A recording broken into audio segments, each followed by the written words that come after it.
Welcome to the ExitEngine Podcast, where we help founders, owners, and entrepreneurs turn their businesses into assets buyers fight for. If you're looking to grow smarter, reduce risk, and ultimately exit stronger, this is the show for you. I'm your host, Joe Stapleton, and with me, as always, is my partner in value and salability, Mr. John Canniffe. Good morning, John.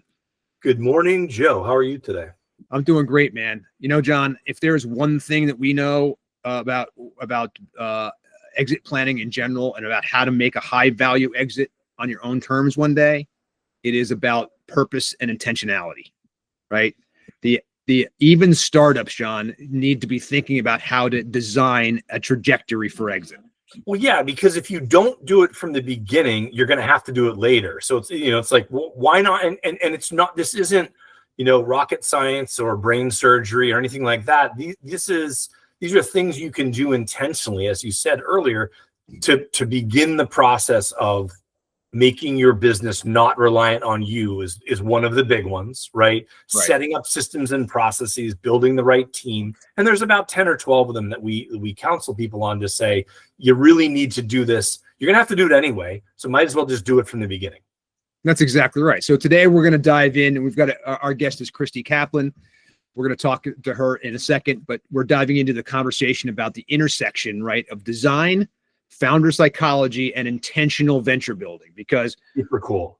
What we're going to talk about today is that even as a startup, that you can actually, whether you're building to grow or building to exit one day or whatever, and everybody really should be, okay, is that you are, this one thing is clear, and that is experience you create for your customers, your team, and even your investors is going to shape not just your brand, but your overall enterprise value. And we're going to talk about specifically with Christie about exactly how that happens and how that occurs.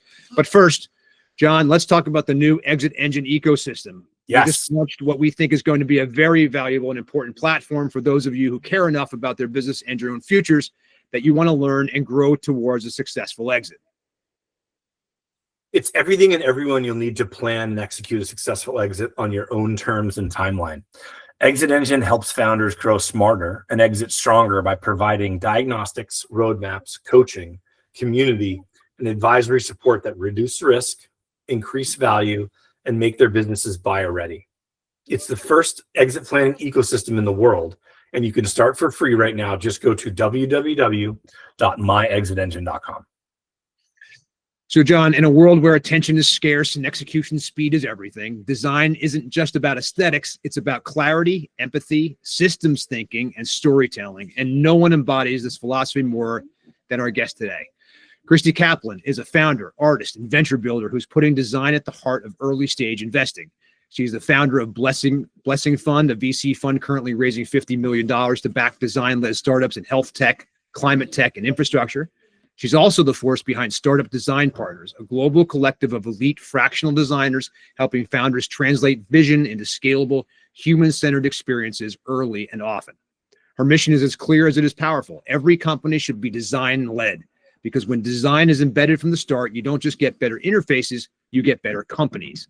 From working with Fortune 500s like Amazon and Roche to uplifting early-stage founders who are raising capital while raising families, Christie brings a unique blend of operational discipline, creative depth, and emotional honesty to the table.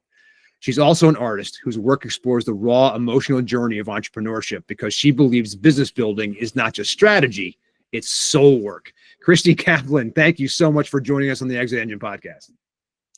Thank you. Thanks, Joe and John. I'm excited. We got a lot to talk about today. We sure do. So that intro is a lot, right? I mean, that's for a lot of people, that's going to be like, whoa. And by the way, it does sound impressive, just so you know. I think it's, and obviously, it really does. You have spent some time with some big brands and things like that. You have been, you've had your own ventures. You've kind of been through the ringer on this stuff. Tell us a little bit to kick off.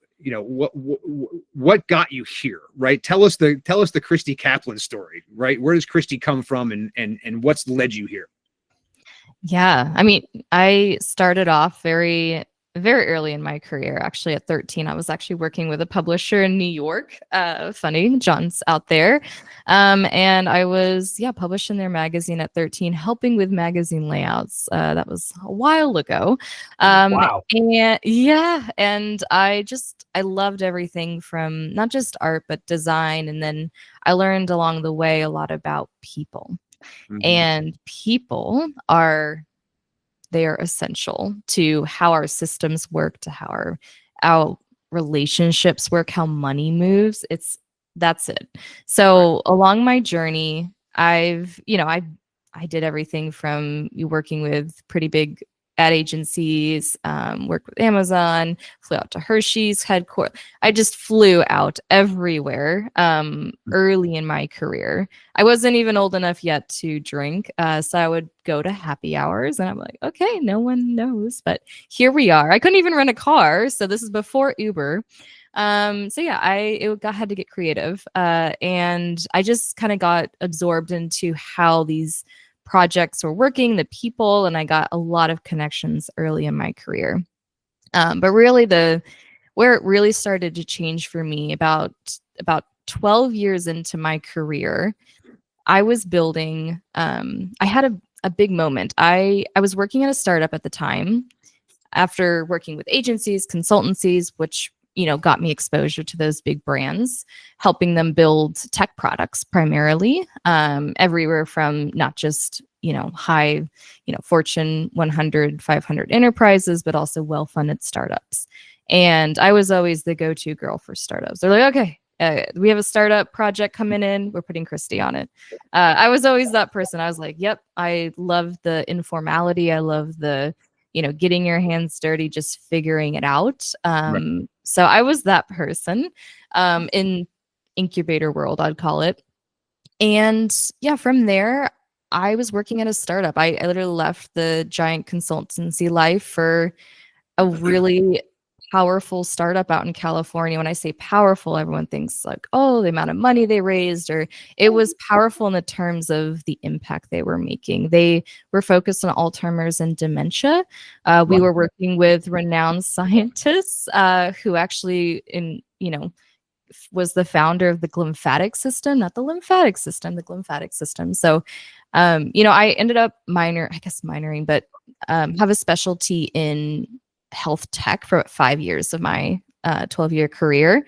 I worked everywhere from software as a medical device, worked with Genentech Roche, worked with ophthalmology products to help track the eye virtually without, back when the pandemic was happening. So it was just a right fit to go work for this startup. And I had this moment where it was truly an amazing team. We had developers, we had an amazing product owner. Actually, I left the consultancy to go work for her because she was such a good product owner. Cool. Yeah. And so I was like, people like you said, right? Yeah. I'm like, if there's a client I'd ever leave, to go work with, it would be her. And I did go. And it was a very powerful startup. And we ended up working with clinical studies out in Florida, actually, with some retirement communities to actually test our hardware that was synced with our software products. So I was in charge of the software and I worked with the hardware, engineers and designers. So I just learned a lot. I loved it. I was very hands-on. I was the second founding designer. So I got to do everything. And then early 2023, everyone here remembers the Silicon Valley Bank started to close. Oh, yes. Yes, it was a huge blow to our startup because we were about to go for our Series A, and our stakeholders were kind of pulling back. The market was pulling back. I mean, even today, right? The investors are now investing in different areas, but it was at the time health tech was not as, I guess, a high priority for the stakeholders as our markets were all turning at that time. And me and the whole product team, we got laid off. The cash was burning. Yeah, it was $100K to get one participant through our clinical study. We were doing fMRI scans, blood tests, and then sleep study at night, and then turn around in the morning, do it all again. Just to qualify someone for the study. Exactly. Yeah. Well, no. Yeah. To get them through the study. So it was very cash burning. As the funnest thing as startups we have to deal with is just our cash flow. So, it was just kind of a calamity of everything coming together. And I was like, okay, I was also at the time 8 weeks postpartum. Oh. I know. Right. So it I rains. know. And I'm a first time mom at that moment. So it was kind of everything at once.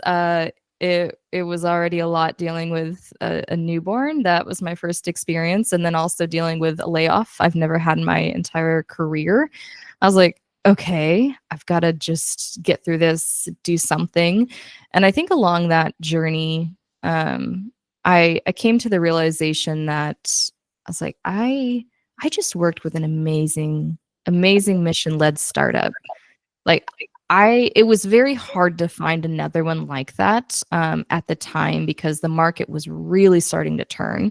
If y'all remember 2023, I feel like from here to now, it's been just getting worse in terms of certain areas. Yeah. And it's been harder and harder for startups. So so I joined a consultancy after that just to quickly pay the bills, get stuff going. And, throughout that journey, I was like, this still isn't what I want to do. There's a reason I left the consultancy industry and I went to startups. So the way to go back to that, especially now with a kid and insurance and a mortgage, it was like reality, right? I was like, okay, what can I do?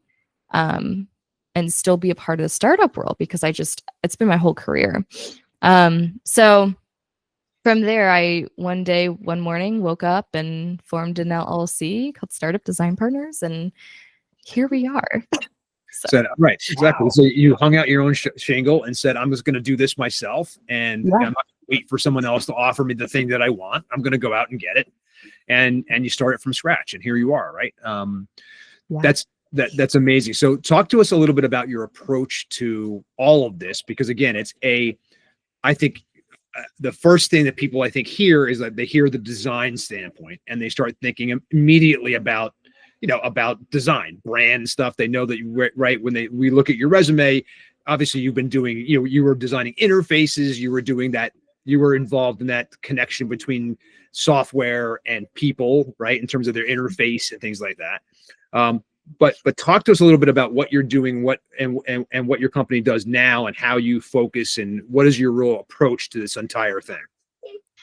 Yeah, I, as a designer at heart and at first, it's just everything I do. You have to you ask a lot of more questions before you do anything. You do a ton of research, tons of research to determine what the problem space you're approaching, what are the customers you're going to be, potentially pursuing, right? And from there, I quickly learned, I was like, design is, and I've been talking with many industry leaders in the design space, and everything is by design. If you think about the microphone I'm talking into, right? The platform that we're using for recording, the houses that we're literally living in, the vacuum cleaner that was going above your head, Joe, earlier. Everything is by design, and it's the term itself. We can debate about that forever, and but what really is when it comes to venture design, this is a huge opportunity. Everyone thinks design has to do with products, digital products, interfaces, right? The look and feel, the branding. Some people think it's marketing, right? The misconceptions out there. When it comes to venture design, that's where truly you can actually start designing the venture for not just your customers, but for you. And I think this plays a very heavy hand into what you guys do in the exit world.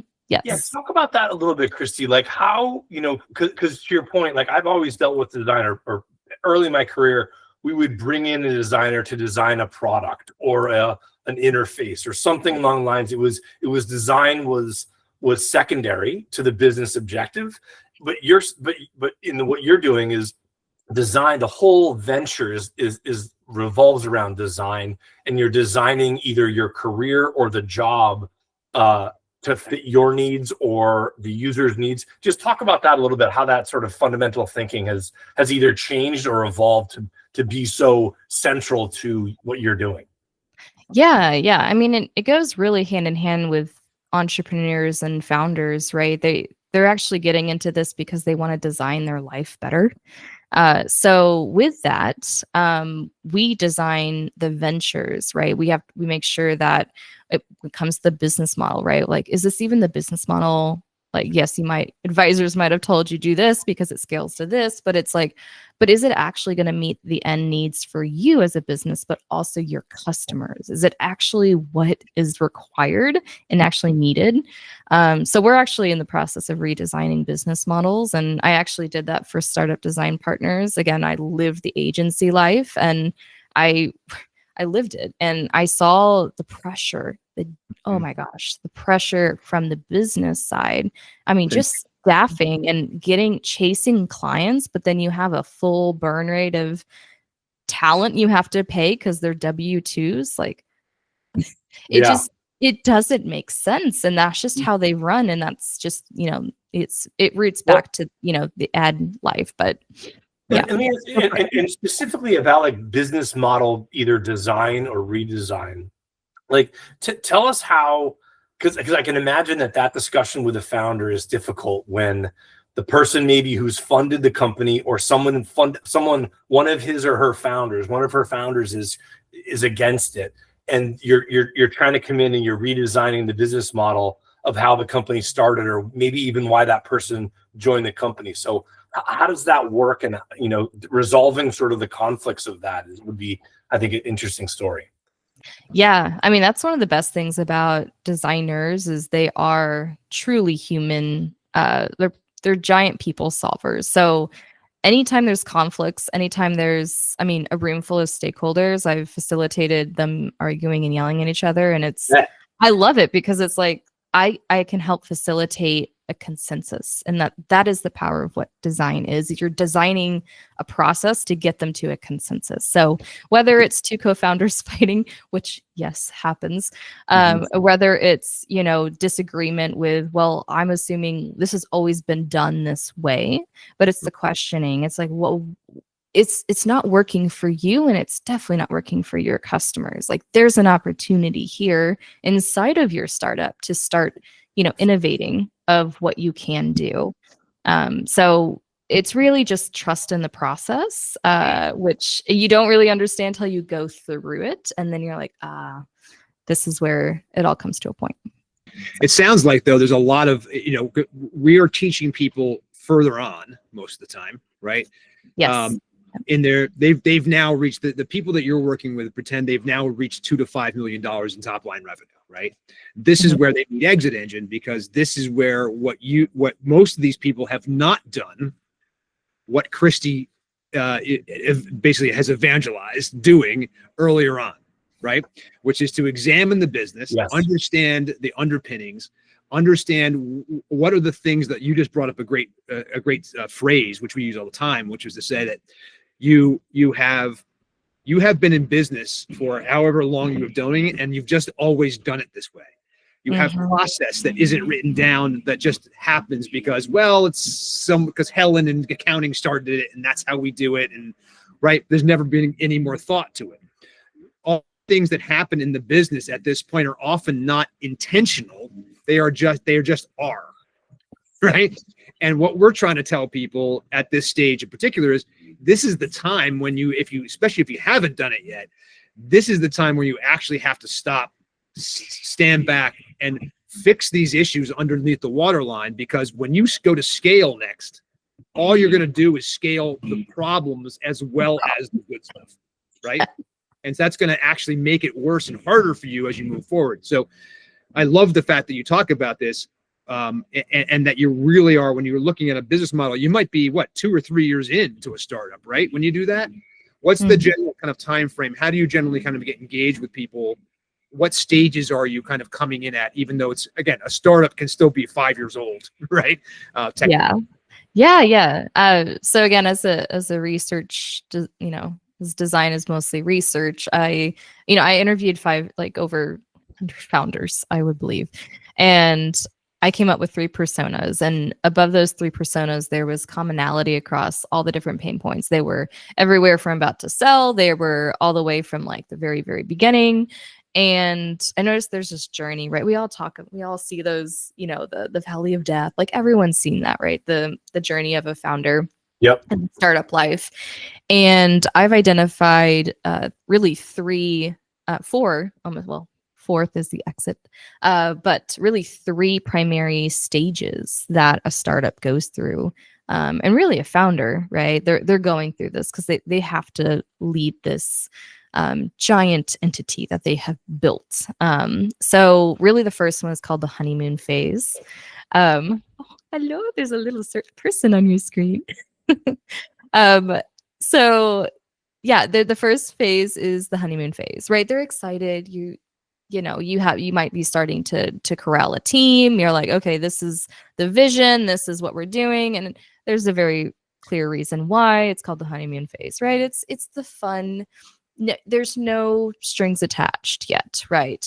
There's no burdens or responsibility yet. And that's when you hit the formulating phase, is when, you start talking the talk, you're gonna walk the walk, right? So that's when you actually start building and taking initial investments. You start actually seeing the sacrifices that is actually required to start building. And that's when you typically start building out your full teams, or you start building your product, right? If it's a tech product or physical product. And then you get to launch, right? That's usually the pivotal moment of like, okay, let's test this with the market. Let's see how it actually runs. And people are doing this, right, in very lean ways with either one person, two people right now, but you can still do it with big teams depending on what you're building. So then you get into the perseverance phase. And you guys know this one very well, because this is where your people are at, the people you help, and they are truly in this scale or die phase. It's you have to put everything to you either have investors, right? Like, hey, we need to get to this in like 2 years or 1 year, right? And they have to start really re-shifting the way and reprioritizing exactly what they need to focus on. So really, and then they get to the exit phase. So that's where you guys shine, and that's where you guys start to help them through the transitions of becoming a founder, scaling a company, building this, and actually handing this off, hopefully, to the right people. So from there, right amount of money. FYI, but yes, for the right amount of money. I said yes, exactly. It's the right people and the right terms and all that stuff. Correct.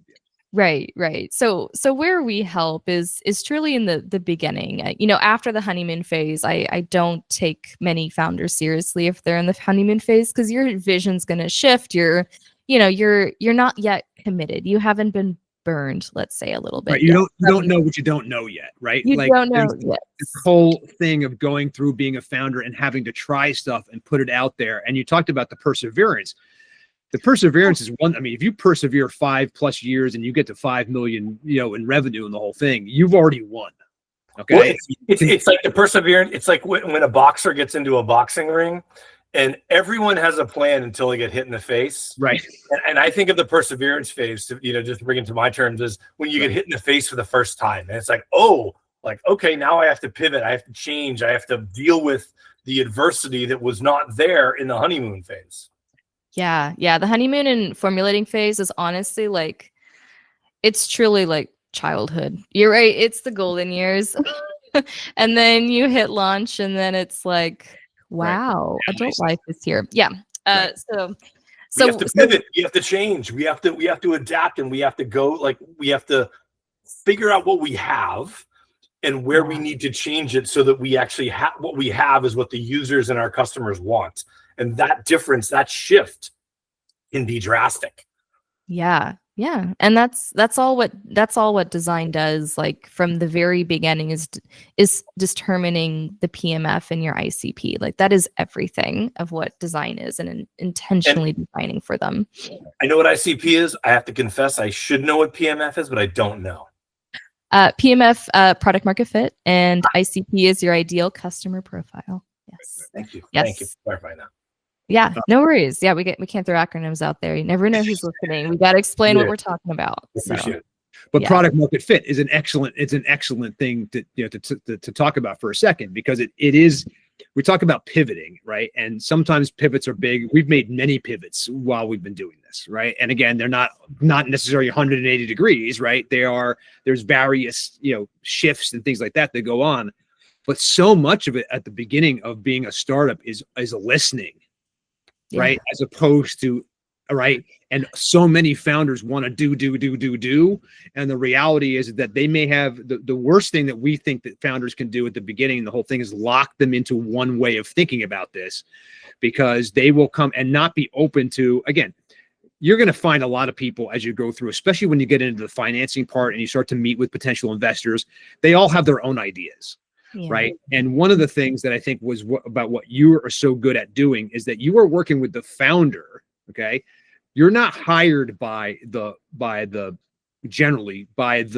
financiers. Mm-mm. Okay. Nope. I want to make this very clear. This is a founder psychology, founder mindset, founder enablement, founder empowerment situation that Christie does, because this is not just about setting out a business plan so you're satisfying your customers or your financial people or your investors. It's really about making sure you know what you're doing. What is your vision for what's going to happen and how is it going to unfold, so that you are satisfied with what you're doing? Because I can tell you countless numbers of stories of founders who have gotten involved in something, hit on something early on, got a bunch of money behind it. And what are you giving up to get that money? Right? Control. Right? You're giving up control. You might even be giving up your vision. You might be selling a little piece of yourself, right? Whatever. And if you are starting to shift that early on and changing your values and what you value, what you felt was important, you're going to be very unhappy when it comes to exit.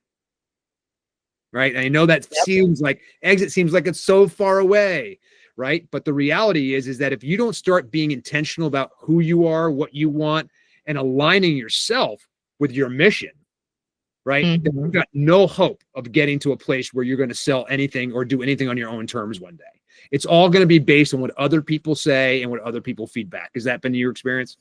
Oh yeah. I literally had a conversation this week with a founder. She's 5 years in to her product. And she's completely bootstrapped it, but 100K in at this point. And she's now entertaining investors, right? Like she told me, I'm willing to bootstrap this for the next 10 years. I'm like, okay, that's a good sign.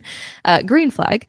Also, she said, I have a term sheet, and I am starting to entertain investors, but I feel like I'm now sacrificing what my values are for what I'm building. And I pretty much validated her. I'm like, so it depends on what, right? Like what your tolerance is, like what exactly is important to you. Is it keeping the values to your company? I mean, obviously this was a big one to her. She was willing to bootstrap her company for 10 more years. And I told her, if you're willing to sacrifice those things now, by the time you get to exit, you're like, what was the point? Like you're going to be sacrificing similar, if not values, but even more things to get to exit. And it's kind of like, what is the point if you're already doing that now? Right. Yeah. Great advice. Really? Because again, things will come up as you know, and as you counseled her, Christie, it's like, right, the things will change and things will come up. And if you're willing to do that at this point, what else are you going to do? And are you going to be happy knowing that you conceded this so relatively early in the journey? Yes.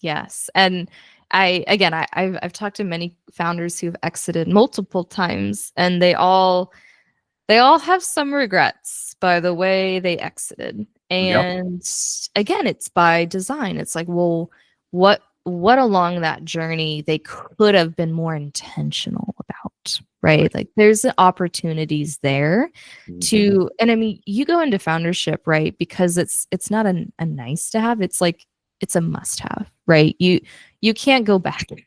If you can, I don't know how you do it, but you can't really go backwards, right? You see something, you see a problem, and you see it needs to be fixed, and you have to do it. So along the way, you have to make it worthwhile, because especially when it gets to you guys, right? Like it's, what's the point? What was the whole point? Right. Yeah. What was I doing here? What was the mission? And also, again, most people aren't, we know this, and this is just the truth. It's our reality that we have to deal with. Most people are not thinking about exit, even when they're at this stage, because they are so wrapped up in the way they've been doing it, that they think has been successful. And I'm going to make air quotes with successful, because again, it's success is in the eye of the beholder. Yeah. But I think that ultimately what happens is that, yes, people are not intentional about what they're doing, or maybe what's happening is that they're intentional in ways in which that don't matter or aren't the right ways to be intentional. And John, I think the thing that I think about, right away is the way that we see so many founders worried about top line revenue at this stage, right? Where they are, and they can't understand why their profitability is not keeping up with the top line revenue, right? What happens is they keep making more money coming over the top of the fence, but their profitability is actually shrinking.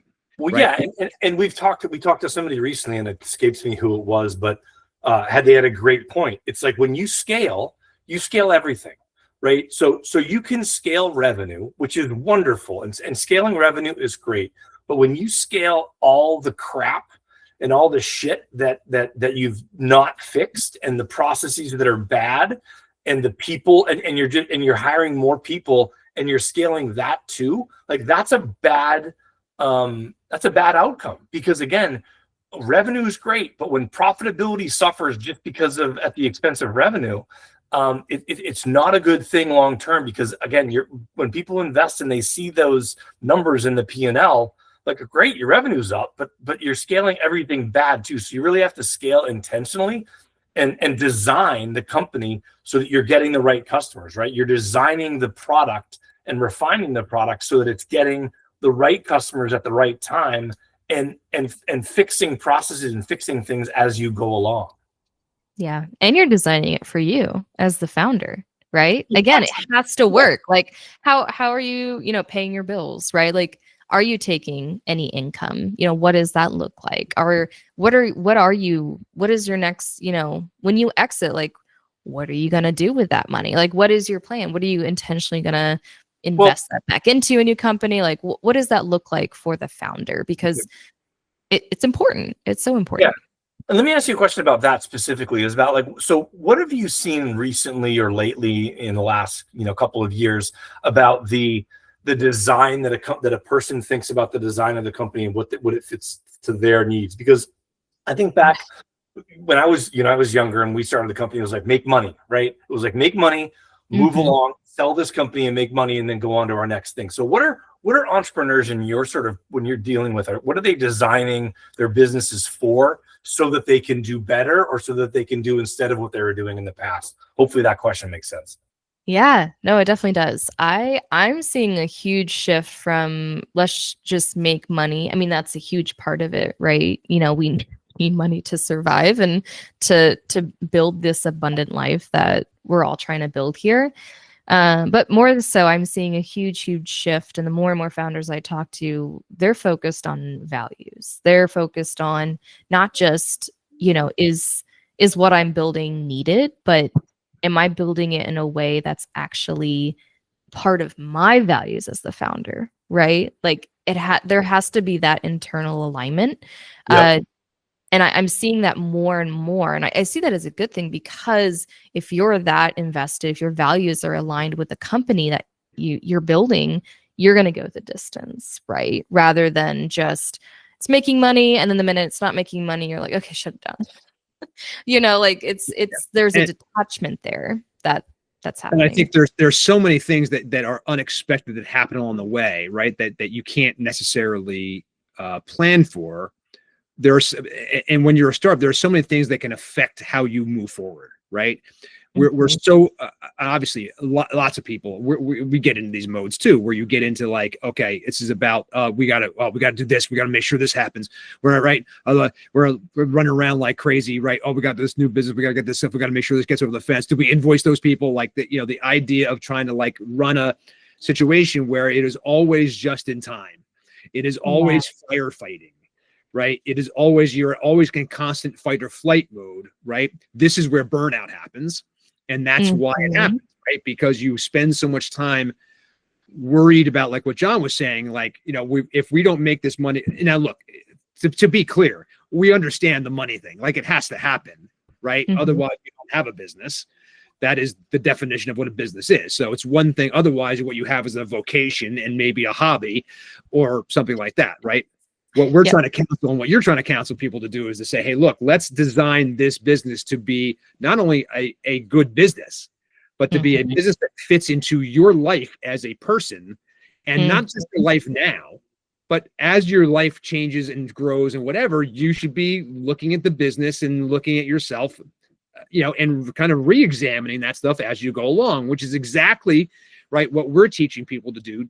The same thing, which is so much of this is what is in it for you. And this is where most exit planning and definitely business brokers and those kinds of things, that's just not their job, right? They don't see it as their job to work with the founder, to be able to plan, hey, look, what do you want at the end? And let's design a program that's going to get you there, not just get you out, which is two different objectives, right? You're doing the same thing. You're just doing it earlier on and saying, hey, look, what kind of life/business/ situation are you in? And you must be dealing too with, you've got startups that are like going to be big companies one day, and you might have startups that are going to be, relatively small agencies that or something like that people are happy to have because that just fits their life, right? So not growth for the sake of growth isn't everybody's objective. Oh yeah. I mean, I think they're, what do they call lifestyle businesses is what they call them. Yeah. And there is like a huge, seeing a huge growth of that too, because a lot of people that are entering the founder market that at least I'm talking to, they're questioning, they're like, the systems that I've been put through, the systems that, were designed decades ago, like they're not built for where that person is headed in their next phase of life. And they're making new ones, right? They're making new businesses to help accommodate that gap that they're finding in their life. Just like me, just like you guys, Right. Hey, I'm Joe Stapleton from the ExitEngine Podcast. Building a business is hard enough, right? Planning your exit shouldn't feel like another lonely, confusing project you have to figure out on your own. That's why we created ExitEngine. ExitEngine isn't just a software tool, it's an entire ecosystem designed to help founders engineer a successful exit. You'll get access to self-assessments, growth roadmaps, and a peer community where you can learn from other founders who've been in your shoes. You'll also find the guidance and expert resources you need to build a business that's actually worth buying and to do it without burning out. Imagine having the clarity to know what your business is worth, exactly where to focus to improve it, and the confidence to exit on your own terms, whether that's next year or a decade from now. You don't have to do this alone. You don't have to build a business alone. Join us and let's build your exit strategy together. Visit myexitengine.com to get started. That's myexitengine.com.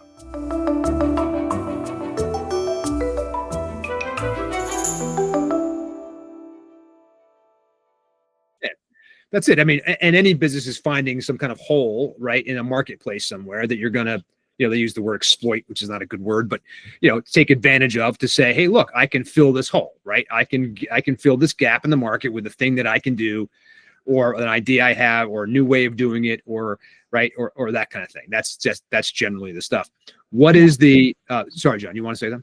No, go ahead. I was just going to say, when we are thinking about, give me some things that you see that are common when you start to talk with people, with founders, because again, it's not always, Christie's not coming in day one. Okay. I mean, to be clear, right? That's not very often the case, right? Where I'm a founder, I want to start something. The first phone call I'm going to make is Christie to help me design what it's going to be, right? That doesn't really work that way. It should, frankly, but it probably doesn't. Yeah, that's not the reality. Right. That's la la land. What are the common things that you're seeing when you arrive somewhere? What are the common traits that you see? You talked about the personas and stuff before, but what are the common traits that you're seeing these founders kind of embody, right? And where are you seeing where the opportunities are for them mostly? Does that make sense? Yeah. I mean, founders are changing. I mean, I'm sure, you guys are seeing the ones further along, but the ones entering this market, or at least have been in this, last 5 years, I'd say, that market is very interesting. Of course, we can contribute to the amount of tools entering the marketplace, right? That people can start building on their own. Yeah, sure. So there's a lot of experimentation that is happening. And when I talk about the personas, again, it's my way of identifying my ICP for the business that I'm trying to support. But you guys will resonate 100% with this. So, one of the first, buckets of folks that I consider the ones entering the marketplace most recently in droves is the DIYers. DIY is like, it's pretty much, you're hiring pretty much like, say, an event planner for a birthday party, and for like, I don't know, Barack Obama, right? You're DIYing. You're like, I have this big vision. I'm going to invite the best people. And then, you're still figuring it out, right? There's a lot of things that are going to be missed along the way. But you're not ready as the founder to invest or to have that risk tolerance yet. They haven't built that up yet. To truly invest in their vision, and honestly investing in themselves. That's a big part of it. And believing in themselves, right? And so I call that the playground, really. DIYers is the playground. And then from there, I'm seeing my favorite founder that I see is the SME. They are people that have been, let's say, the restaurant manager that has been in the industry for decades, and they run, let's say, a bunch of franchises, and they've seen the inefficiencies in one part of that business that they're trying to run. They're like, why can't this ever be fixed? Why isn't there a solution out there that either does it better or does it at all, right? That's the SME, the subject matter expert. Yep. Designers, when we're building any product, we interview the crap out of them. Right. We always bring them in no matter what the domain is, no matter, like, I was a part of building out a platform for a hospital one time, and it was about tracking the top opioids that were running through that hospital at the time. And I had to bring in SMEs to truly understand how the fulfillment of opioids are allowed into the hospital, right? Like, there's only a certain amount of opioids allowed in the hospital at a given time. I don't know if you guys knew that, but basically I had to learn all about opioids, and in order to design it right for these SMEs or for that business, you have to truly understand it. So the SME is one of my favorite founders coming into the marketplace. They are done. They're tired of the way things have been run. And again, and these are some founders that I actively talk to all the time. They're, the farmer who grew up with his dad owning like lands and lands of farmland, and grew up around in rural areas where there was a bunch of plumbers and a bunch of tradesmen, and then there was no training for them, right? There was no long term. So he built a platform for them called Upsmith, if you want to check it out. But he built a platform for them because, again, that was his lived experience. Right. So SMEs is lived experience, professional experience. There has been time, there has been investment put into that expertise that they are owning and solving. Because again, they have the relationship, industry relationships, right? Which is so important when you're building a company. They also have, boots on the ground understanding of their ICP, their ideal customer profile, who they're solving for, what is happening here, and why it needs to be solved. And then two, they're super passionate about it. I mean, imagine investing, again, time, your life, your profession, decades into it, and then, not doing anything with that expertise. Like, you are the SME and you are built and equipped to do this. So SMEs, I love them. They are truly humble people, especially now building in the tech space. And then the last one, you guys know very, very well, the serial entrepreneurs, people who've been there, who've done that. They have a high risk tolerance. And yeah, they're willing to do it all over again and again and again. And that's what they do. Yeah. And sort of, so for sort of pivoting a little bit, but I think you sort of answered this question, but I just want to confirm, is like, you're raising a fund. So I can imagine that the fund that you're looking, like the companies you're looking to back, I should say, are in that SME.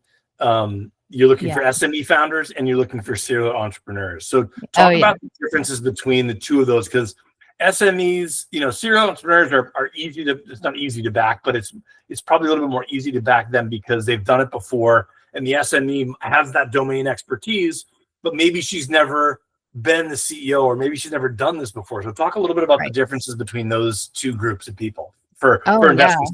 I mean, investment standpoint, it's a huge difference. I mean, one needs a lot more hand-holding. The SMEs, right? They're usually first-time founders.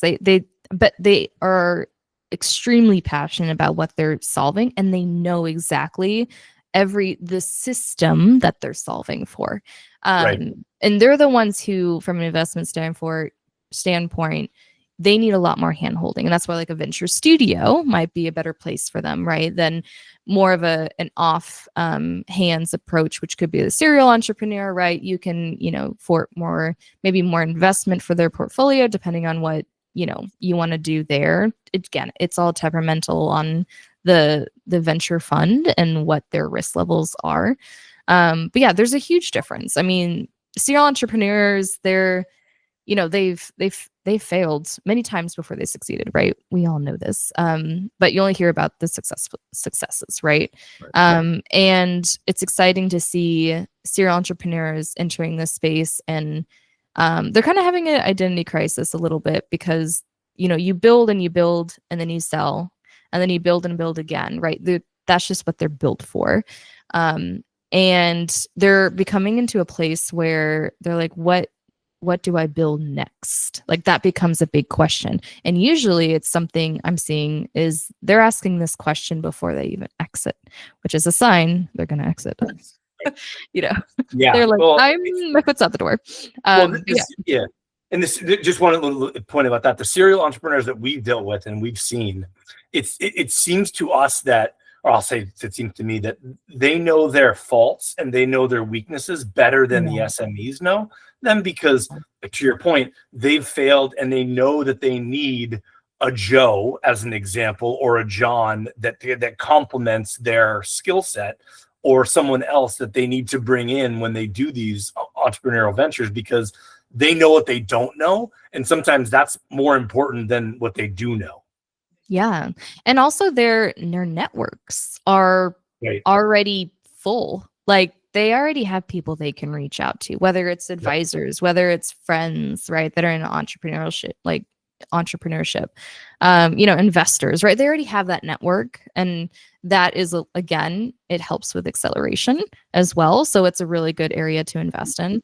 But the SMEs, again, they do need more handholding. It is usually their first time entering the founder market. Building a brick and mortar is, yes, it has its risks and everything, but then building a tech company is very different. Yes. So, there's a lot of hand-holding that has to be done. But the SMEs, I really think they're, especially now with all of the interesting AI enhancements that are happening, SMEs are going to be very, very sought after because it's knowledge that you can't get without truly interviewing, doing your due diligence, researching the crap out of them, all the steps and processes that designers do in order to build a product. We go directly to the sources, the SMEs who've lived the experience, who've talked about it, who understand every facet and corner and gray areas that, right, you can't get from a schematic or a SKD that already exists out there, right? Or just general knowledge that you can get from an article, or nowadays you can ask ChatGPT or go into the Notebook LM and do deep research, right? There are so much detail there. Yeah, sorry, and the fact that like they've have that lived experience, right, Christie? Like the SME knows what's screwed up or thinks they know what's screwed up about their particular industry, the restaurant industry, the whatever it happens to be.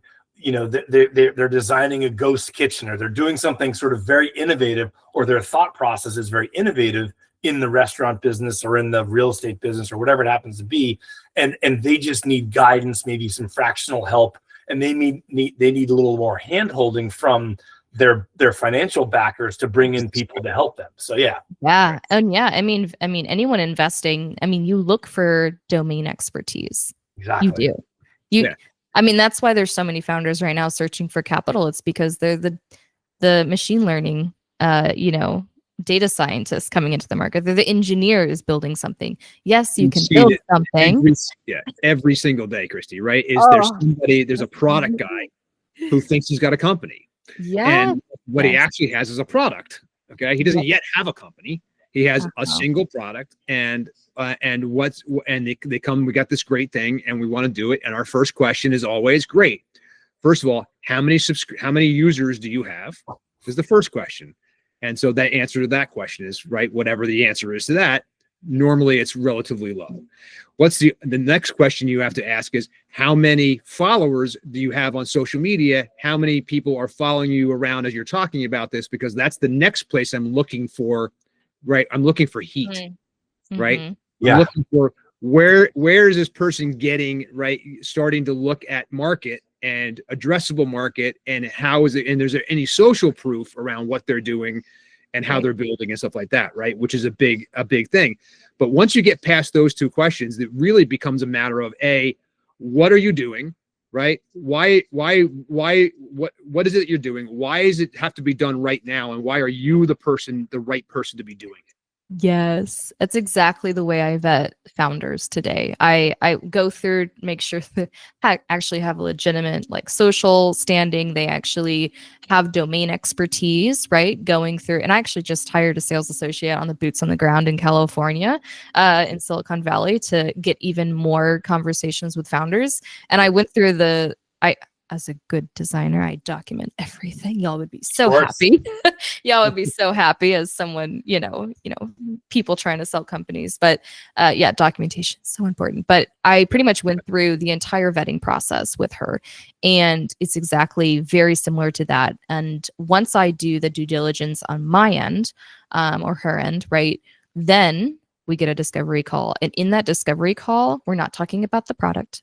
We're not talking about how much you need to raise. Like, if those are the first two things I hear, I'm like, okay, especially the raise question, like, oh yeah, I'm raising this. I'm like, stop. Like, don't even ask that question, not in the first call. And what I do the first, really with under 10 minutes, I can ask and truly understand if this founder has it long distance, is 3 questions. 1, why are you doing this? Like, what, like, what's your why? What is that? Yeah. And it's usually the founders love to talk. So usually they're talking about, if they're an SME, right? They have domain expertise. I saw this, I lived this. Oh my gosh, I'm so tired of the system. I'm going to rebuild this from scratch. And you're like, okay, that answers that legitimacy, and trust and belief in themselves to do it. And then 2, I ask, what you asked, Joe. I was like, okay, well, why now? Why is this an opportunity, not just for the market, but for you? What has shifted in your, life that you're like, I want to, build a mansion, whatever it is. Like, what has changed in your vision for your future? And I have to see an alignment there, right? And sometimes founders don't even have an answer to that question. Sometimes they're like, not to the market piece, but their why. Like, I didn't even think about, do I want to sell one day? Do I not? Like, what is that? Not end game, but like, what is it? The vision. All for in the vision of where you're headed. Exactly. And then the last why, it's again another why. So we asked, like, why now? Why are you even, like, why are you the one to do this? And then, what and why is this, who is this for? Right. Because a lot of folks, especially founders I'm seeing, and that's another reason I have it in my bio, is, people that are raising families and raising capital. It's an interesting play, but they have deep whys. I have a kid. I don't know what his future is going to look like. I'm going to, build this for the next generation, right? Like, why are you doing this? Not just now, but, and what are you doing it for? Right. And that opens up a lot of room for founders to truly spill about their deeper whys, because I'm sure you guys deal with the aftermath, but the beginning for founders, they're going through a huge transformation of themselves especially if they're a first time founder. They're challenging systems, they're challenging their own beliefs.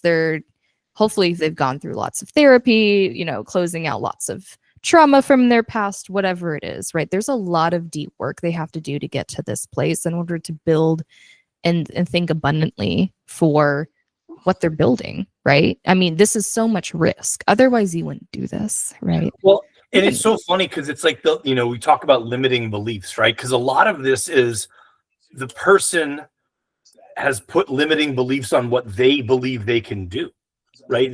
They've been doing something for so long. Like your example of a manager in a restaurant. They've been doing these things at the manager in a restaurant for a decade or even longer, a decade and a half. And some of it is that they've put this limiting belief that other people can see in them an entrepreneur and they can't see it themselves, right? Yeah, and I'm seeing that a lot with designers, actually. So designers I work with, as a designer, you're building products, but eventually you get into a niche, right? You end up loving healthcare. Like for me, I loved healthcare because my family's in healthcare. My dad went through the system with stage 4 cancer. He's still alive, thank goodness. But there's a lived experience that Sure. why I deeply resonate with the healthcare system and why I want to design for it and help improve it.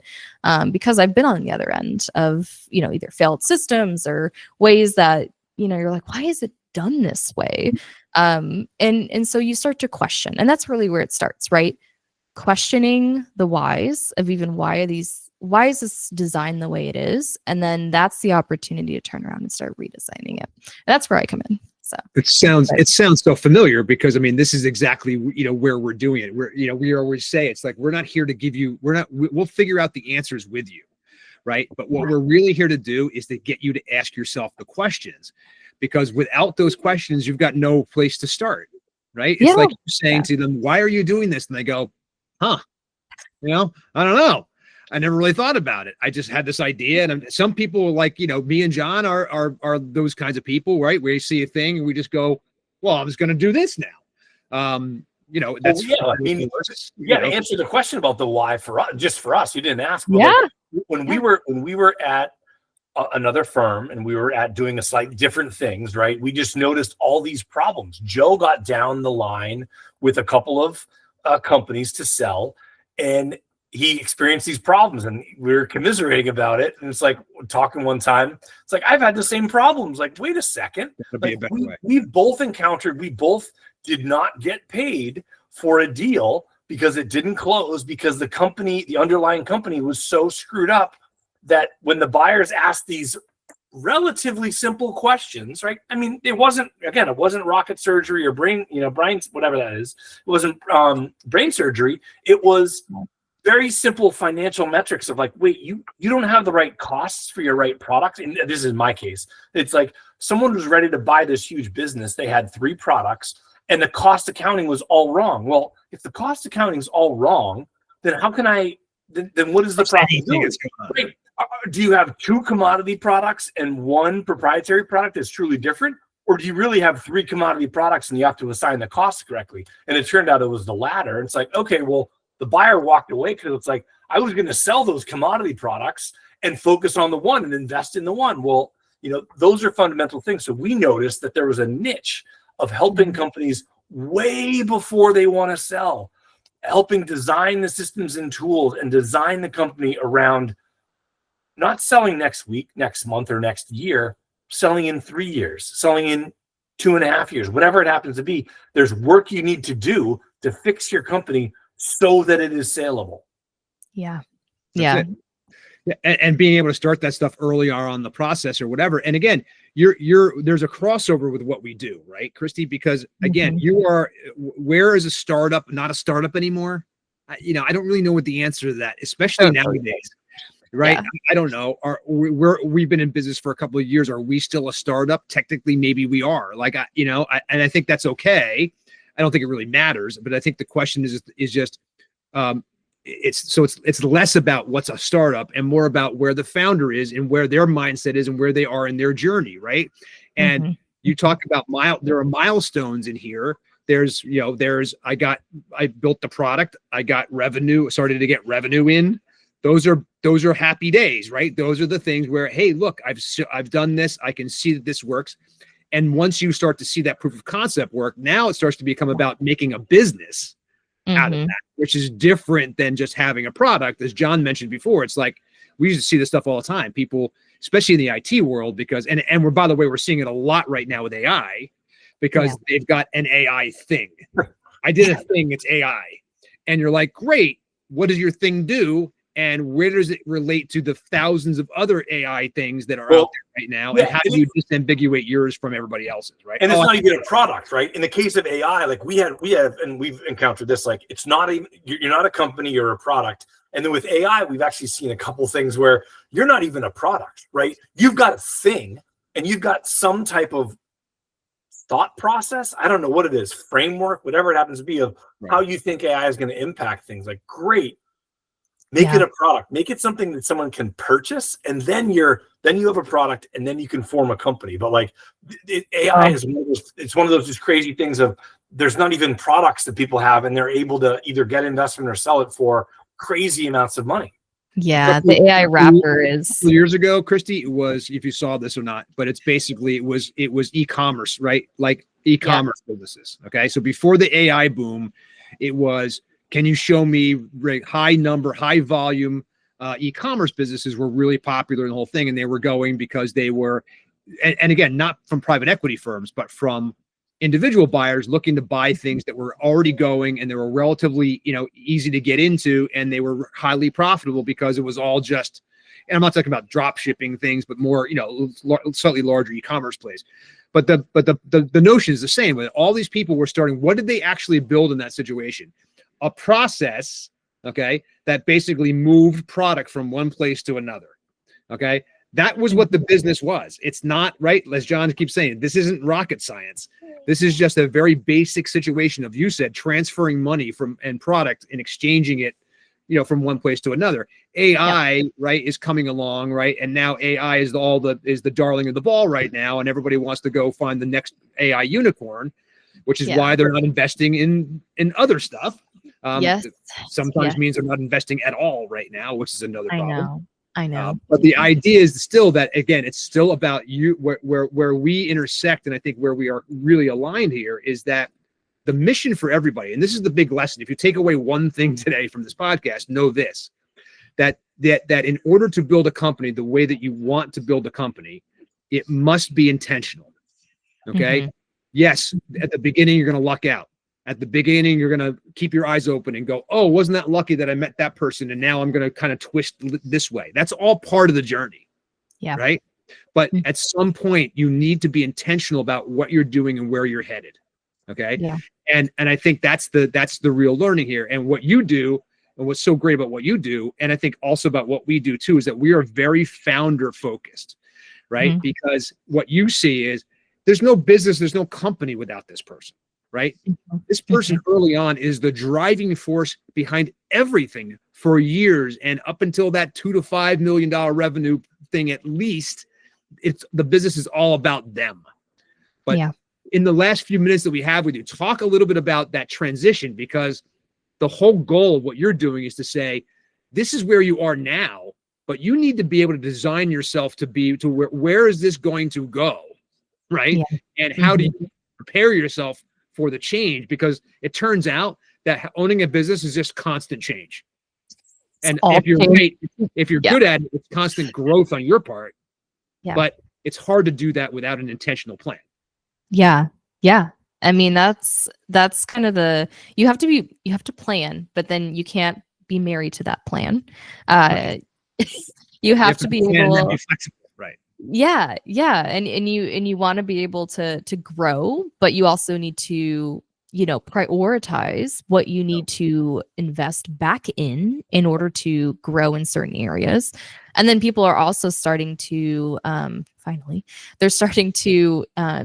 be more diverse in their business models. At least I'm noticing from the beginning when they're building their companies, they're thinking about more of an ecosystem or, a community that feeds it in itself. And that, again, that helps with sustainability longer term.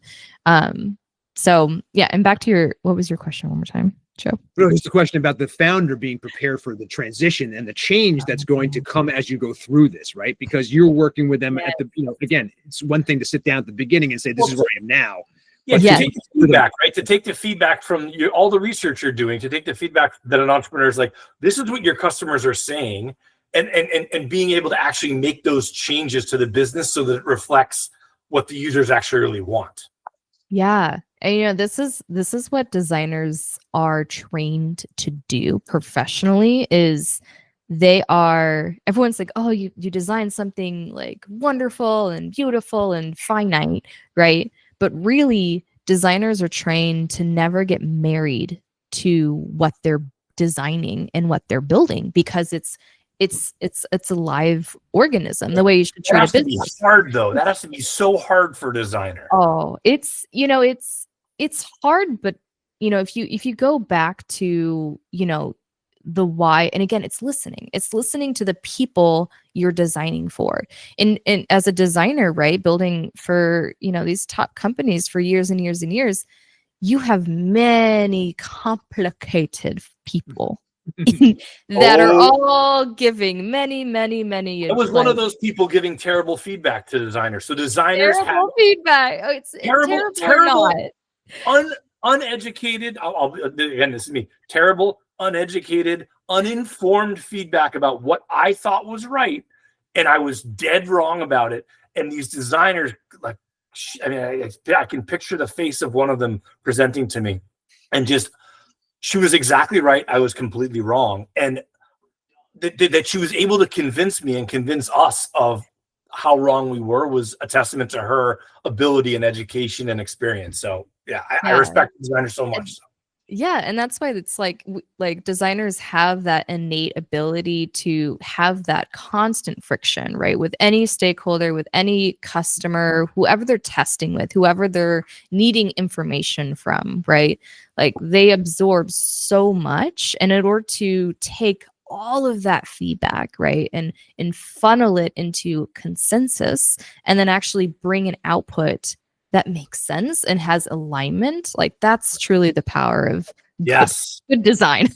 and that goes back to businesses, right? You need to, really, designers, we're solving business problems. Like, it's not, customers, yes, and I'm a huge advocate for customer feedback, but again, I talk with founders day in, day out, and they are like, I'm like, every question I ask, if I don't hear it first, I'm like, are you talking to customers? And they're like, we're not yet. We're still focused on getting investment. I'm like, no.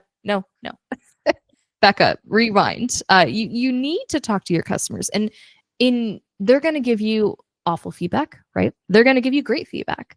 And it's your job as the founder designer, designing your company, designing your product, because that's essentially what you're doing.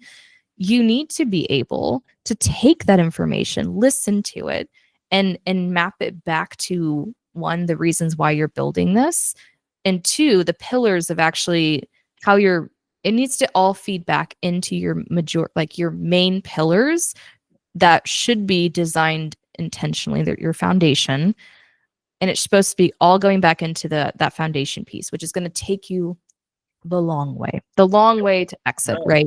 Great point. And so it's, you guys are married, right? You change as people, you change as, your life changes. You have to, move out of a house. You have to, let's change out this room, right? We're all equipped to change. It's just the ability to go back and listen. Right?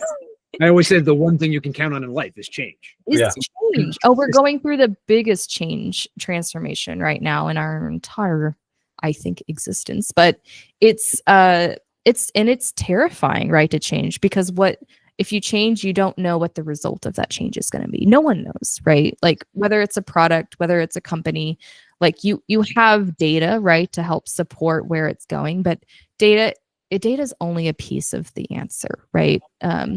it's truly like that risk and that ability to, that belief, that self-belief of, yes, this, and it goes back to your values. It goes And, and the alignment of yourself and your business alignment with your values and the things that you care about. Those are the people that are successful.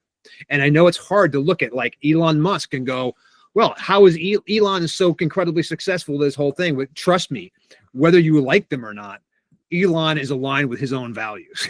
Okay. Yes. And Yes. right. And so, I mean, the bottom line is that he is doing the things that he's doing because he believes not only in his own ability, but he believes, in the collective and the ability to be able to kind of make these things better. But it does come down to his own personal values. It definitely does. You know what I mean? So again, we may not know what they are or agree with them or whatever, but and that's true with anybody, right? We're never going to necessarily agree 100% with everyone. But the idea is that, but believe me, he is operating his self and his way, based on what he values the most. And that's and talk about the ability to synthesize data from all sorts of other different sources, right? He's able to bring in the right people at the right time, look at problems and look at the solutions and say, I want to choose this path. And he pivots and does all those things, but he's a good example of, he's not a rocket scientist, yet he built all these rockets, and he's not an expert in boring, but boring in the earth, of course. And then Twitter, right? He was one of the biggest users of Twitter, and he fixed the company in his mind. So it comes down to your own beliefs and values, and that's truly where it starts. It starts with you, and is as you as the founder, right? And if you don't have that sorted and figured out, then you're gonna have an even rougher journey. And by the way, it also ends with you. Okay, so I want you to, from the founder standpoint, right? It begins and ends with you. You are the company, and then we're going to teach you how to not be the company, right? So you have to be the company at the beginning, and then you're going to have to transition. You're going to have to then not be the company. You're going to have to learn how to do that job. Right?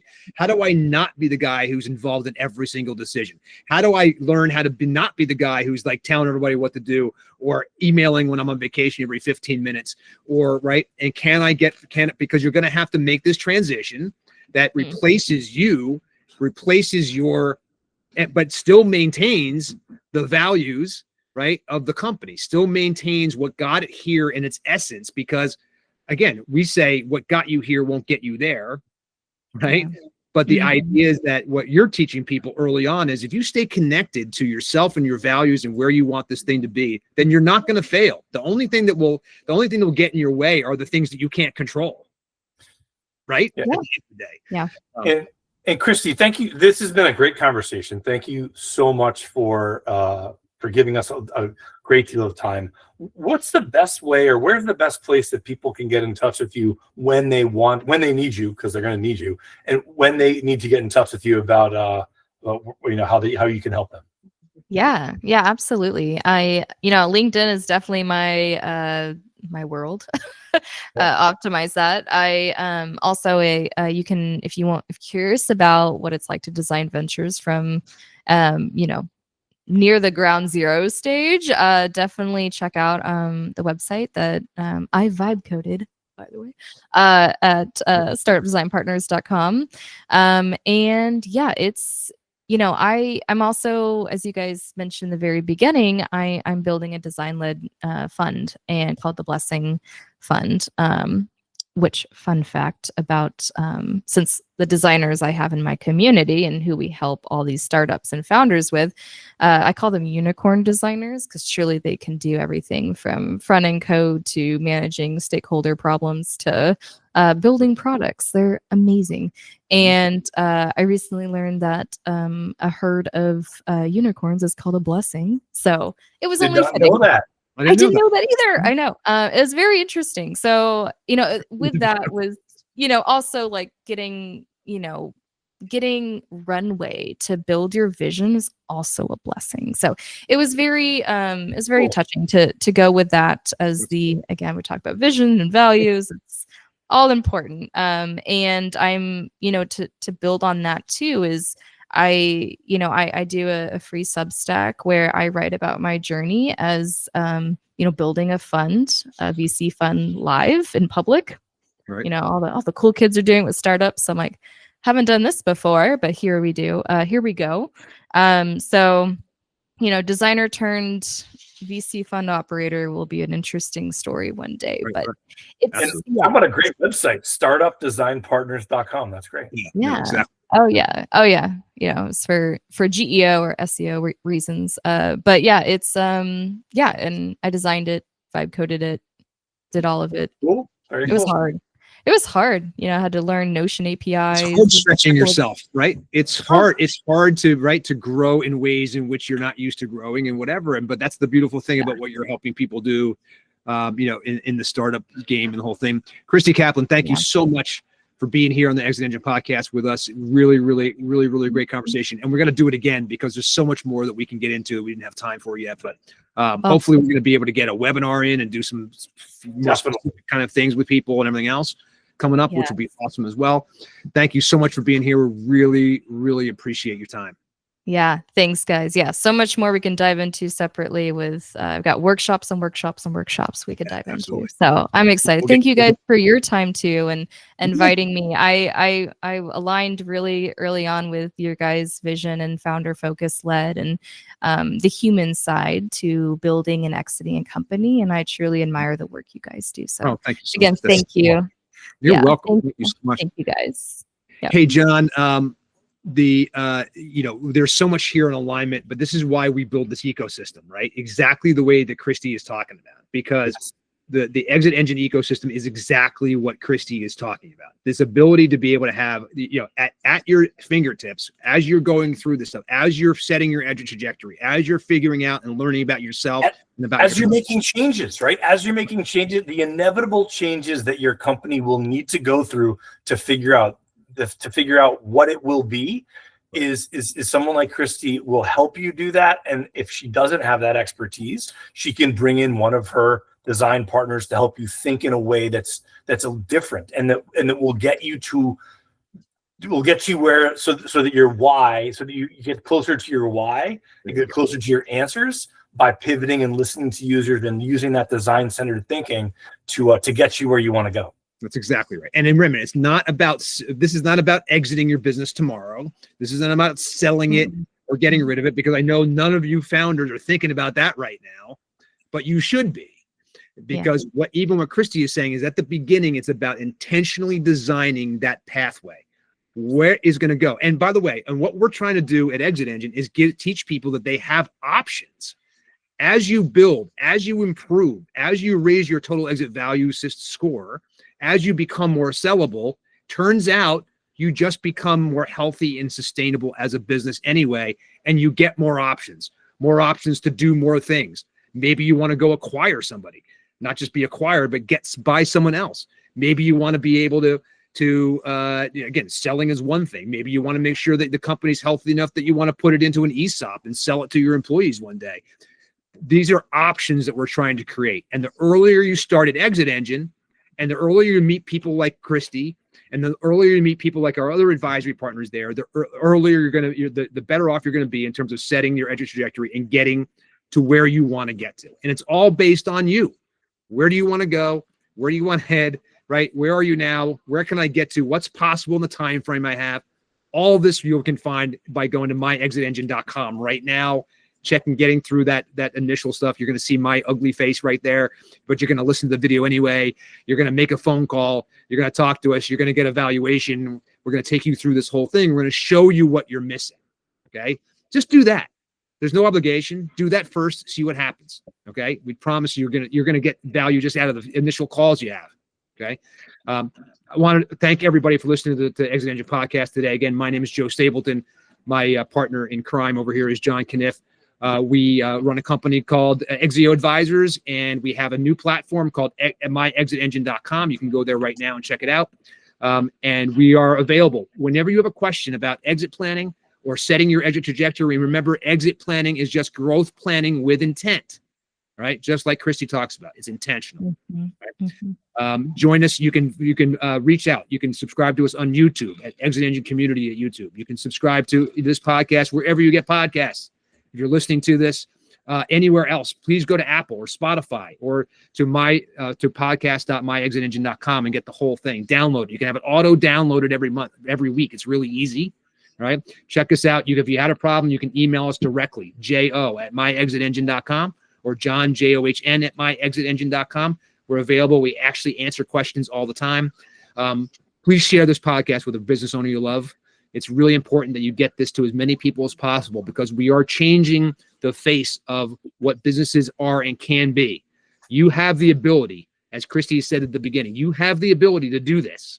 You just need a little guidance and a little help. And we are bringing together all the people you could ever possibly need all in one place. Are going to help you move the needle the way you need to move the needle for yourself.